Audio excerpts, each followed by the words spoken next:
still linger in an age that is dead and gone, which makes it possible for every nation whose purposes are consistent with justice and the peace of the world to avow, nor at any other time, the object it has in view. And he then goes into, the kinds of things he's talking about here that will make a difference in the post-war world and that everybody should start to agree to. He says, as the number one point in the 14 points, quote, open covenants of peace, openly arrived at, after which there shall be no private international understandings of any kind, but diplomacy shall proceed always, frankly and in the public view, end quote. Can you imagine even the governments of our world today even talking about doing that? The idea that you should have treaties with other countries and all the agreements should be public and open to everyone, that's radical stuff even today. It sounded every bit like what the Bolsheviks were calling for, and all of a sudden you have old Europe that 3, 4, 5 years ago was sitting at the height of its fame, everything was fine, and now they've got this on both sides of them from powerful nations. It's a real change in attitude.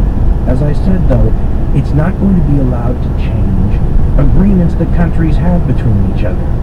And the juiciest stuff that came out of the secret treaty release that the Edward Snowden dumped to the Manchester Guardian and others was the treaties that have been signed, some of them as late as 1916, the most famous is known as the Sykes-Picot Agreement, but there are others, that cataloged the great powers' plan for ripping apart the Ottoman Empire if the great powers on the Allied side won the war.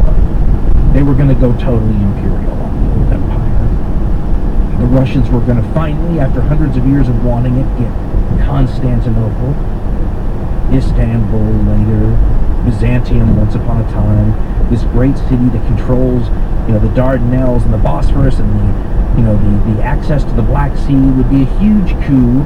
The Russians were prevented from doing this by the very British and French that they were now negotiating with to get it in the 1850s in the Crimean War, which propped up the Ottoman Empire for another generation. But now the Russians were on the same side as the French and the British. They had all decided that the Ottomans had to go, and they were all going to agree on what pieces they got.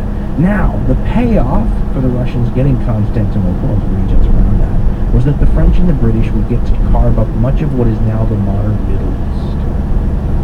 Just don't write me the emails. I know that even saying the term Middle East is a reference to their colonial past in that region, because really, if you were going to announce it properly, you should call it West Asia or something like that. But that doesn't really denote the exact area you're talking about. You could get into the areas of it. You could say the Levant or Anatolia or Mesopotamia, but those are all just pieces of the term Middle East encompasses. So I apologize. I know it's not the right phrase.